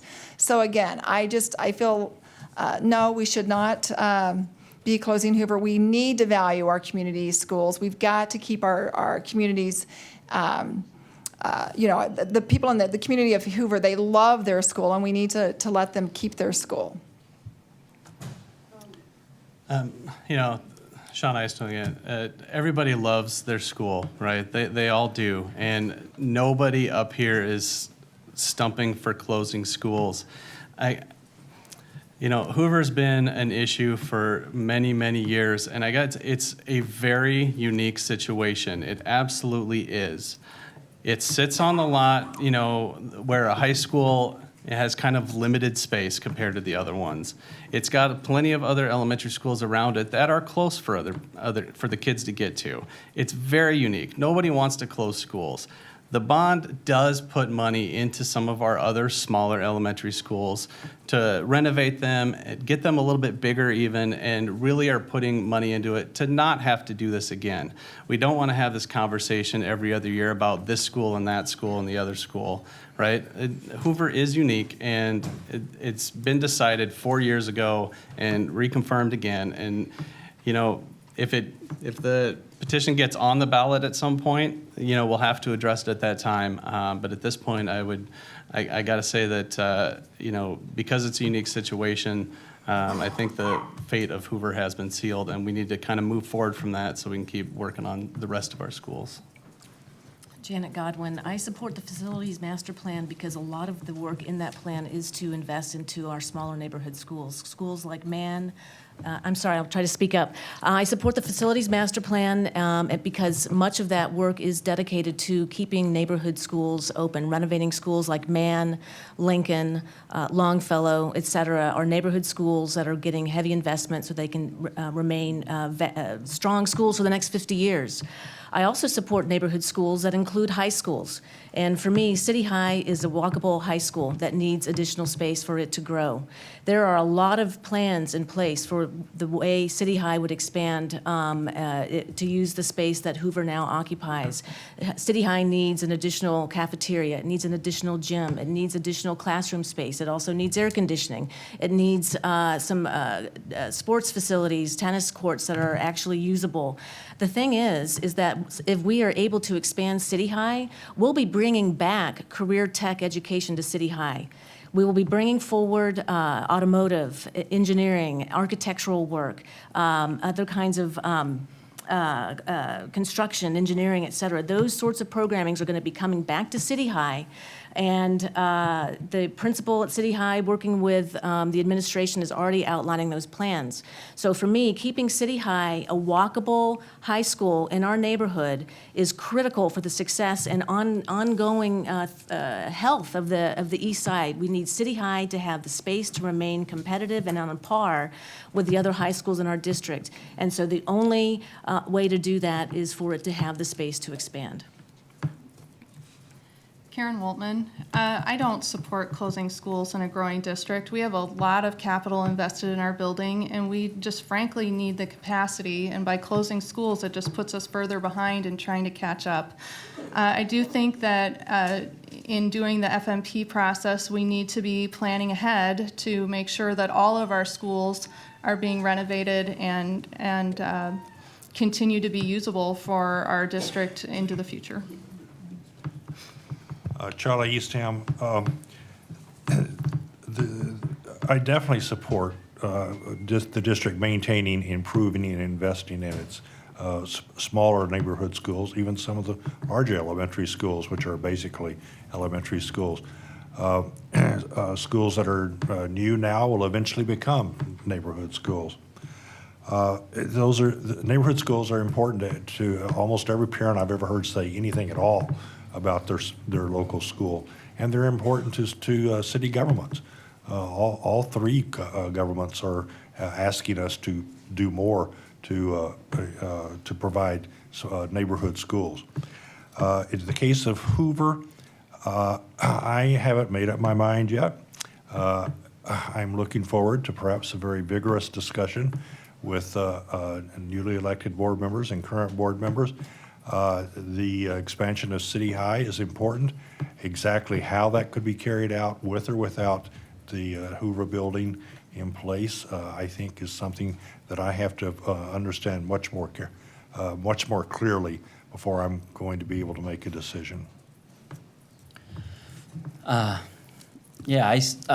So first, I do support smaller neighborhood schools. I think that, and having seen the plans, for Lincoln, granted, it's over budget, but that could be pared down. But I'll tell you, the intention there, that's going to be there for 50 to 100 years.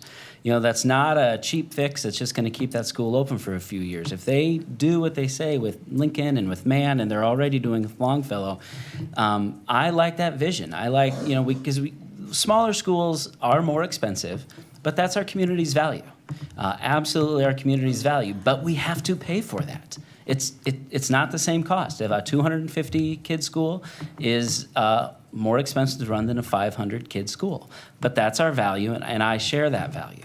I think the Hoover question's, very complicated for me, and I don't know that my thinking has evolved since last summer, but I do think the process has moved on last summer. I appreciate Charlie saying, a vigorous discussion.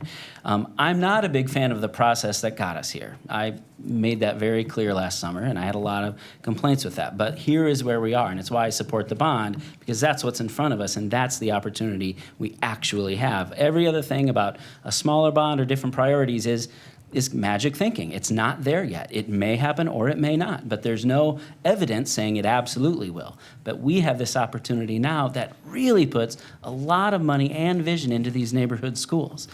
So I think it's our best bet. I really appreciated Mayor Throgmorton's idea about City High because, the Hoover land would be used for City High. And moving forward, should that be the case after this vigorous discussion, I like the idea of, putting some plans out there and really letting the community come together. If it includes voc tech and a lot more career ed, I'm a lot more on board with that than a tennis court. I really, really believe that we need, and career and voc tech takes money and infrastructure, and that's a big reason why I'm behind this bond. I too support smaller neighborhood schools, and that's one of the reasons why I support our bond.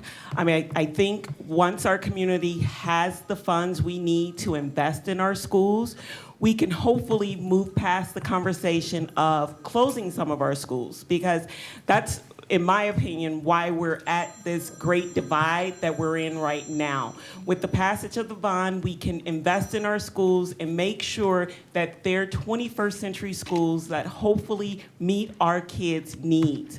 I too agree with JP that maybe we can address some of our concerns and some of the divide that we're faced with as a community on the decision of Hoover if we have that open communication and dialogue with our community on what that space will be utilized for City High that we know need to continue to grow and expand to serve all those kids that will eventually leave elementary and junior high and end up at City High. We have to make sure that we're investing in that neighborhood school just as much as well.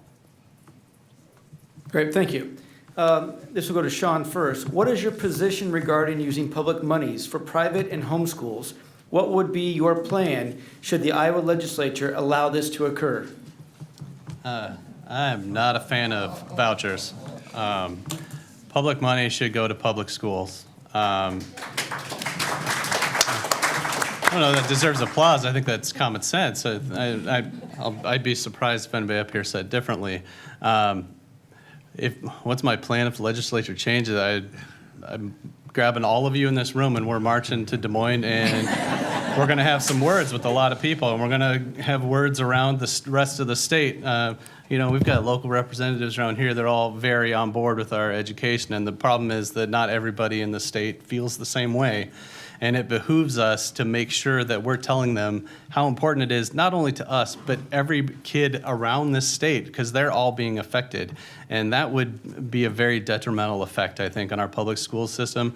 I think strong public schools leads to a strong economy. It brings people in, and we stay here. That's why people are coming to this area, because we do have such great schools, and we can't afford to have that be destroyed.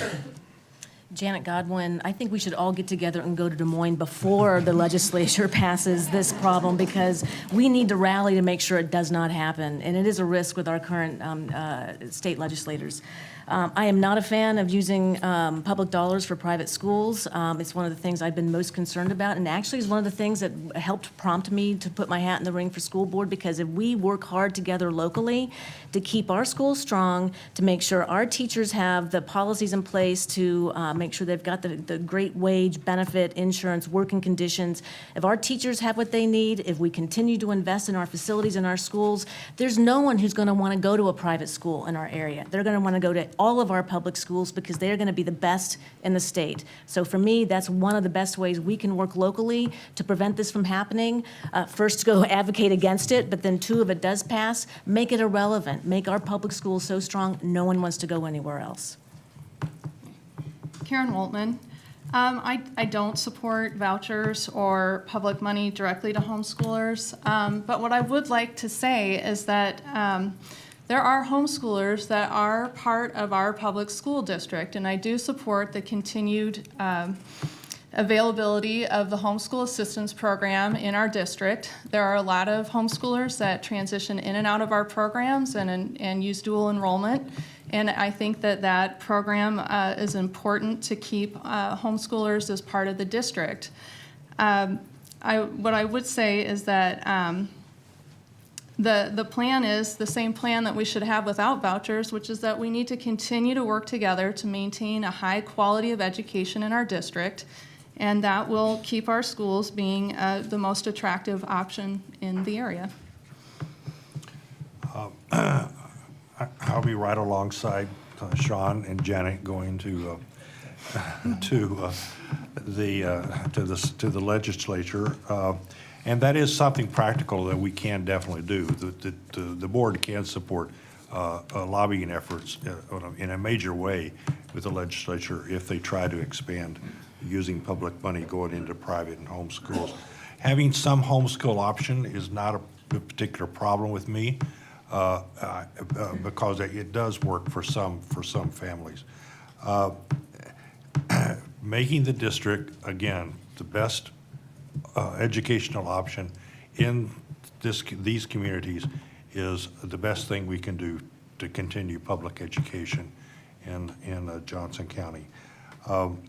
Correcting our achievement gaps will do a lot, I'll tell you frankly, to persuade parents of color in this district that the district is on their side for their children in this district. And that will do a great deal to secure the educational future for publicly funded schools. JP Clausen, and I'll just point out, throwing homeschool in there is pretty close to a gotcha question. And that I don't appreciate. What I do appreciate is, and this is something Karen taught me, homeschooled kids are public education kids. The state pays us money for them.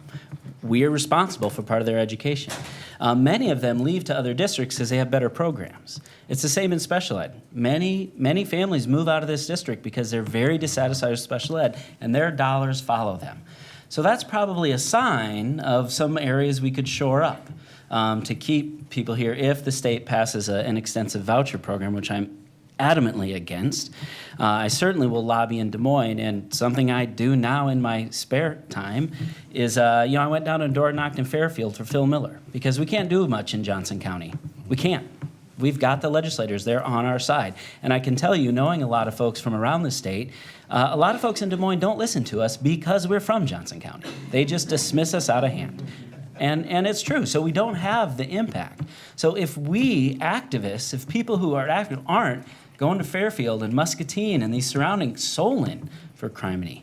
If we don't get in there and frankly, this is where education becomes very partisan. It is very partisan in this state. There is no help from the Republican side of the aisle. It is an outright assault on public education, and we have to do whatever we can to stop that. I personally choose to door knock and get folks elected who support public education. I think if more of us did that, we could have an outsized impact in some of these outlying communities. So I'm adamantly against voucher programs, but I want to support special ed and homeschoolers in this district to make it the best district so people don't choose to leave. We can create these programs here. Ruthina Malone, and I absolutely do not support public monies being used for vouchers or charter schools.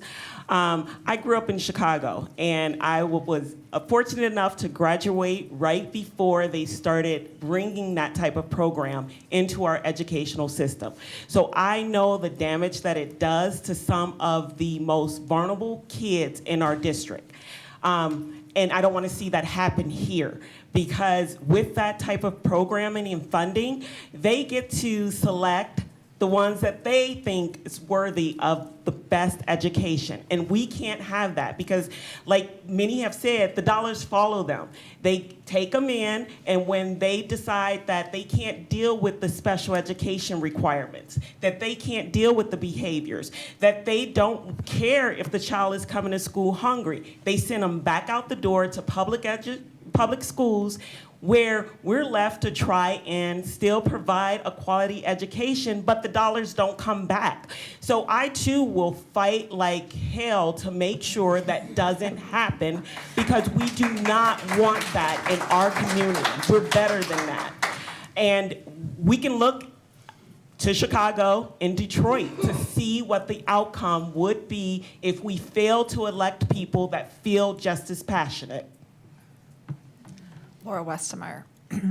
So when we were going through the managed care, I did a lot of work with Jill Bolcom and Liz Mathis, and spent a lot of time up at the state in Des Moines and Cedar Rapids. I mean, just went everywhere, and they were both great advocates, and we have some great advocates in this community.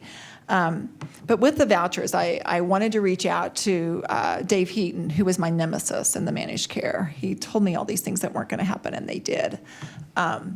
So I reached out to him, and I'm like, Dave, what's the whole voucher thing going on the Republican side, and why are you guys, for it, and what's happening? And he said, really, he said, there's not a ton of support for vouchers, not on the Republican side. He said, I don't really see it happening in this state. But what he did say is we've got to make sure we're providing a broader education. He said what our schools need to do in Iowa is make sure that, again, 50% of our jobs go to people who do not have college degrees. We've got to make sure we're preparing our kids for that next chapter in their life, whatever that might be. So if we're not doing that, we're gonna have parents that are gonna look outside of our district to find those solutions, and with our achievement gap. So that was the one thing he did leave me with, is we need to make sure that we are doing the whole range of education, not just preparing kids for college. And that's a wonderful thing that this school district does, an absolutely amazing thing that we do to prepare kids for college, but also to prepare kids for whatever that next chapter in life might be. And that might be, their job in trades. There's a lot of trade positions. If you want your bathroom remodeled, it's at least a 1-year, 6-month wait. So we need more people in trades. And if we can provide those types of opportunities, if we can lower our achievement gap, then I think we can squash that conversation in the State House. And that's the impression that Dave Heaton gave me, who's out of Mount Pleasant, the Republican. Thank you.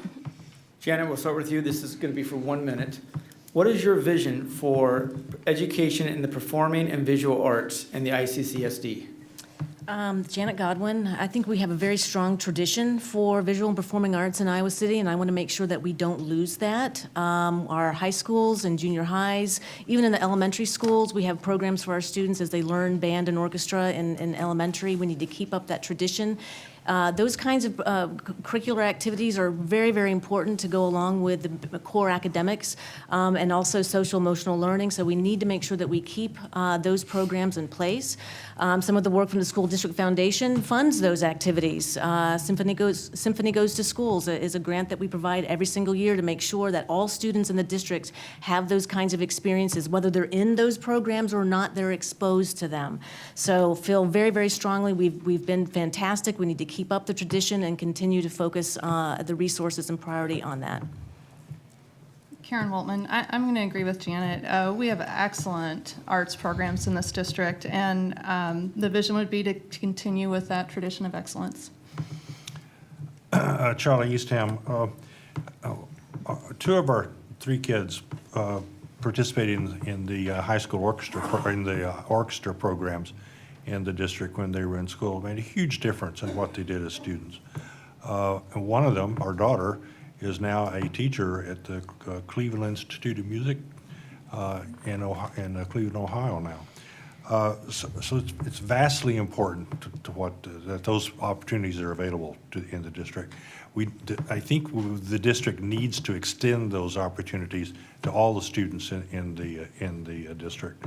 I do know that lower income kids or kids from lower income families and kids of color are having a more difficult time getting into those performing arts programs. Yeah, this is one of those pretty exciting questions. You know, we do a lot for the arts. I think we should continue to do that. I don't think they should really all be electives. You know, I think that we should require a lot more involvement in like general music and general art so that we do make sure we're getting exposure to all of our kids to the arts. You know, we have a community where if you're into the arts and you start very young, you can have a world-class arts education. And I would like to extend that to more kids. And the more we can integrate the community arts into our schools, the better. You know, my daughter benefited from the Iowa Youth Writers Program, which is put on by folks from the Writers Workshop, and she is now on her path. I mean, she's a writer, but she's on her path to having a lot of success with that in college. So that's an example that we could do more of. And it is something to think about as we start to examine things like magnet schools. You know, I think a performing arts magnet might be a thing that our community could get really excited about. Ruthina Malone, and even though we were promised no gotcha questions, I think I have to be fully honest here. My husband is an art teacher in the district. So this is going to color my answer. I think performing and visual arts, my vision for those programs is that they're valued in our district. Nothing is more important than having our teachers feel as though they're there to help our kids on their educational journey and not just part of filling time in the schedule to allow for that prep time we talked about earlier. And I've tried to start that work already because I know a lot of our art teachers and a lot of our music teachers in the district and a lot of our physical education teachers. And one of the things that if I can accomplish even by running is to change the language we have when referring to those. Teachers don't like having those referred to as the specials. Like there's something totally different, and I've already shared that. Take that away. Thank you. Laura Westemeyer. So what I would love to see us do is to have as much to have as much importance on our arts as we do on our athletics. And you know, my son plays football. West High beat Southeast Polk Friday night. Go West High, right? So that was pretty exciting. And I'm all for the athletics. But my son also plays cello, and you know, we need to make sure that we have a cross section of kids involved in it needs to be representative of our school district. So we need to make sure that all of our kids are able to participate in the arts and support them just like we do the athletics.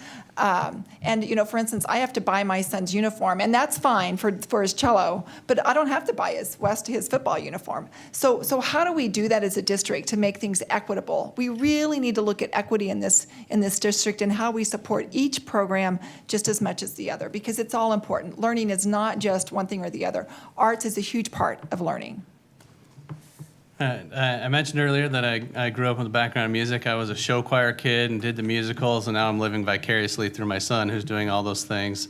And I love to see the opportunities he's getting to do those things. One thing I think that has been a nice addition to our district in the last 2 years is the partnership with the Any Given Child program, which brings in community arts into the schools and puts it as part of the curriculum, bringing dance into the schools, all sorts of different things for the different age groups of kids, and I think we really need to expand that.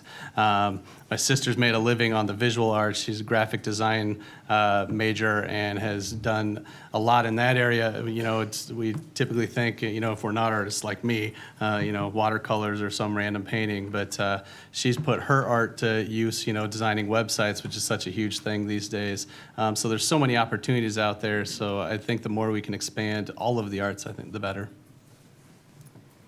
Excellent. Now we've come to the time for closing statements. Candidates, you have 2 minutes to make your last-ditch effort and argument to voters. And we'll start reverse order from opening statements. We'll start with Ruthina.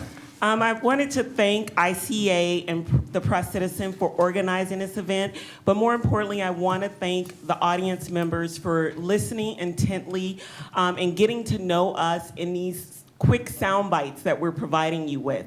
I hope with the information that I shared and the perspective that I've shared with you, that's giving you a glimpse into how I would serve our community. If you still have questions regarding my passion for serving our community and our kids and making sure that we're able to provide quality education, please don't leave the room thinking that you know where I stand on a certain issue. I will be here. Come and talk to me. I've been down to every single farmer's market every Saturday morning, with the exception of one when we took our daughter to a college visit, from about 7 till noon. Come visit me. I'm going to be there this Saturday. I want to make sure that you're as educated about me and my passion for serving our community as possible for you to make an informed decision on September 12th, because I'm truly doing this to ensure that our community continues to thrive and address some of our needs that have been left untouched for quite some time. And I think we can do that by electing the right people to continue to serve with the ones that will remain at the table. Thank you. JP Clausen. Thank you certainly to the ICA and the Press Citizen for putting this on, especially the exec board and the rep council and everybody here, teachers, giving up your time, and all of you for being engaged in this. And a big thank you to my fellow candidates. I mean, I really believe it's a very strong slate, and I think you have a hard choice. I hope that you don't. One issue, I mean, obviously everybody will vote on the bond, but I wouldn't make up your mind just on that on the candidates. I mean, judge us on our individual merits.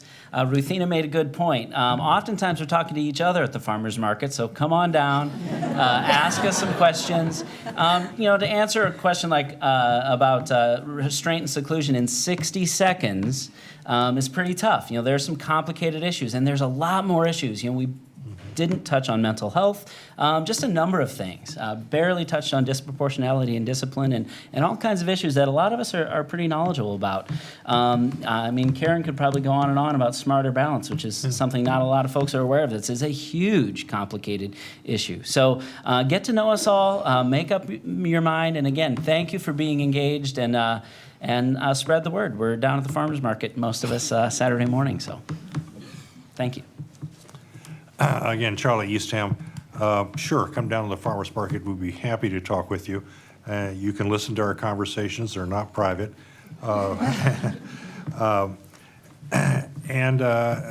This has been a great experience for me as a candidate. I've learned a tremendous number of things.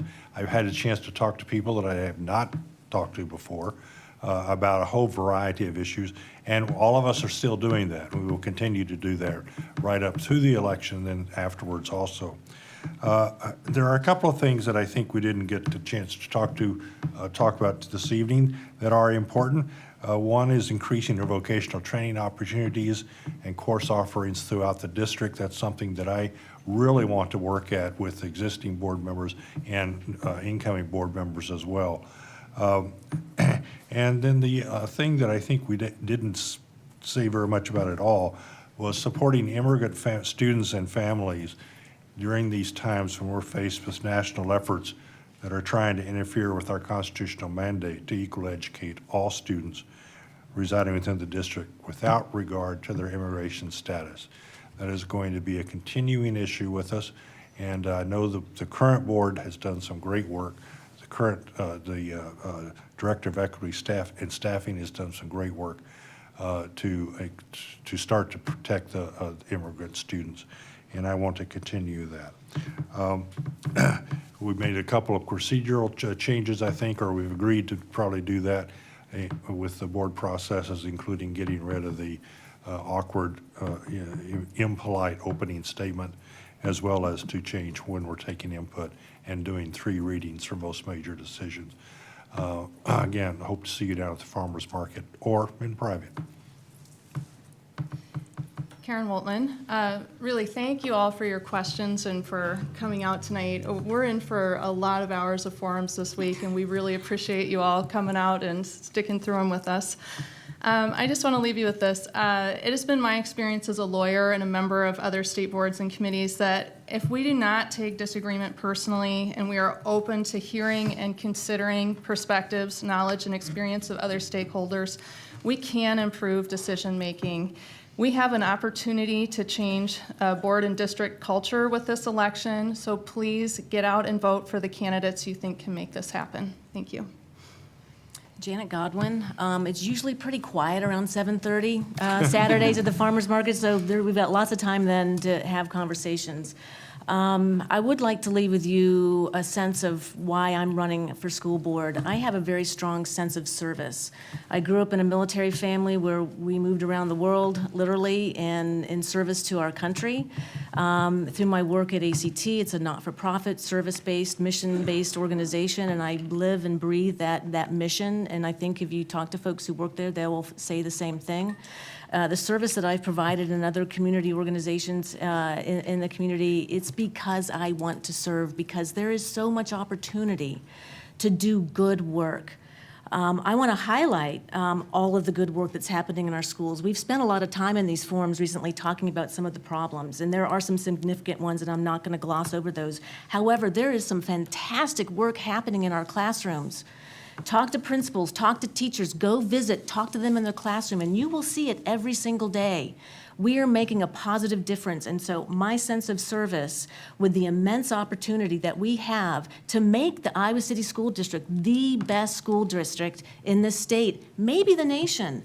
I want to have big goals for what we can accomplish, and I can tell you what, I've seen it.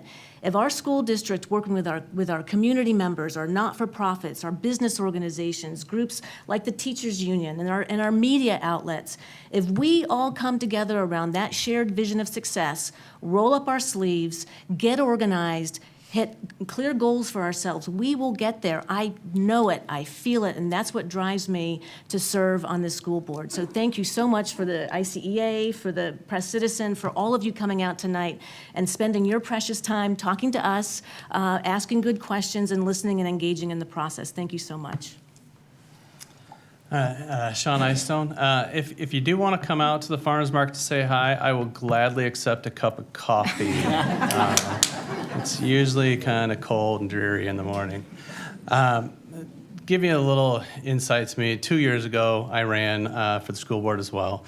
And it was Tuesday, September 9th, about 9 o'clock at night, found out I did not win. The next day was the first DPO meeting of the year that I was the incoming president for the DPO, so I had to run a meeting the very next day after being pretty down for about 8 hours or so. But that's what I wanted to do. I stay involved, and I want to keep staying involved. Later on that spring, I had kind of a health scare and had a horrible surgery that I had to have happen and was out of work for about 3 or 4 weeks, but I scheduled it right between my PTO and DPO meetings, so I didn't miss any meetings. And, that's a little, hey, have some pity on me, but at the same time, it is because I really do care, and I felt like I was letting people down if I wasn't there for those meetings. And I hope that kind of resonates with all of you, because clearly you wouldn't be here if you weren't invested, and I appreciate that, and I hope you can appreciate that in all of the candidates up here, that they really are invested. I will give my thanks as well to the ICEA and the Press Citizen for hosting this, and all of you for coming. Thanks a lot. So Laura Westemeyer, first of all, I just want to thank all the teachers in this room, because you guys really do make a difference every day. And, it's not just, I guess when you have 3 kids and you've seen how well they've done and how much they love school, it is because of what's happening in this community and the great teachers that we have here. one of the things I want to address is that, we talk about this great divide that Ruthina mentioned that we have in our community. And why do we have a great divide in our community? Because we haven't been listening, and we've had a retaliatory nature. And this has been a really hard board, or it's been a hard campaign, I think, for a lot of us, because it is just our community is so divided, and there's just so much negativity, and it's not what we want. It's not what we want in this community. And the number one question that I keep getting asked, are you going to hold our administration accountable? That is the number one question that comes up at the farmer market. Are you going to hold? Yes, I will hold our administration accountable. Tonight, we've asked about trust. Why are we having to ask about trust in our community from our administration? Because there's a lot of concerns and a lot of issues that are not being addressed by our board. Why is there a great divide? Because we had board members saying, this bond is too big. This is the largest bond in the state. We don't have the trust of our community. And yet we still, as a board, even though it was a separated vote, chose to go down that road. If we would have chosen a compromise, if we would have learned to compromise, we wouldn't have this great divide. If we had a smaller bond that was more focused, I really believe as a community, this would not be the difficult campaign that it's been for so many of us. And I think that we would have a consensus, we'd have more unity, and we'd be able to do this without the great divide. And the word great divide wouldn't have even come up tonight. So again, I will hold our administration accountable. And we do need to find a different way to compromise, and we do need to find a way to unify our community, because it's an amazing community. Let's be unified. Thank you very much, Laura. Let's give our candidates a round of applause.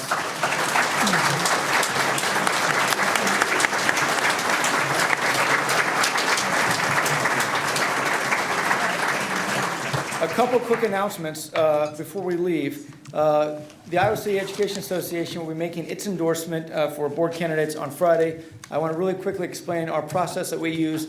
We submit an extensive questionnaire to all candidates. Those questionnaires are posted on our website, which is iowacityaa.com. It is also on the Iowa City Education Association Facebook page, so you can check out how the candidates responded. Our endorsement committee also interviews each candidate individually, and then we hold this forum with the press citizen. Afterwards, we will submit our recommendations to our executive board to ratify or not ratify the decisions to endorse. And that hopefully will happen on Friday. The press citizen today posted profiles of each of the candidates online at presscitizen.com. Their endorsements will come out on Saturday. I'd also be remiss to say, outside is a table. Each campaign was allowed to bring materials to place on the table. And both Brady and I teach government. There are also early ballot absentee voting requests. So we urge you, please vote on September 12th. Thank you very much for coming.